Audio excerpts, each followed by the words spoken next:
1967ஆம் ஆண்டு முதல் தமிழக அரசியல் களம் மாற்றம் கண்டது. தமிழகத்தில் காங்கிரஸ் ஆட்சிக்கு முடிவு கட்டி திமுக முதல் முறையாக அரியணை ஏறியது.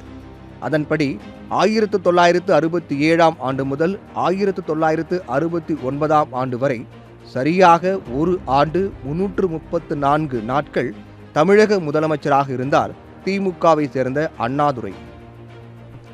அவரை தொடர்ந்து திமுக சார்பாக கருணாநிதி 1969 முதல் 76 வரையும், 1989 முதல் 91 வரையும், 1996 முதல் 2001 வரையும், பின்னர் 2006ஆம் ஆண்டு முதல் 2011ஆம் ஆண்டு வரை என மொத்தம் 18 ஆண்டுகள் 360 நாட்கள் தமிழக முதலமைச்சராக இருந்தார். பின்னர் 2021 முதல் தற்போது வரை, அதாவது தற்போதைய அரசின் பதவிக்காலம் வரும் மே 10ஆம் தேதி வரை இருக்கும் நிலையில் 4 ஆண்டுகளை கடந்து தமிழகத்தின் முதலமைச்சராக உள்ளார் மு.க. ஸ்டாலின்.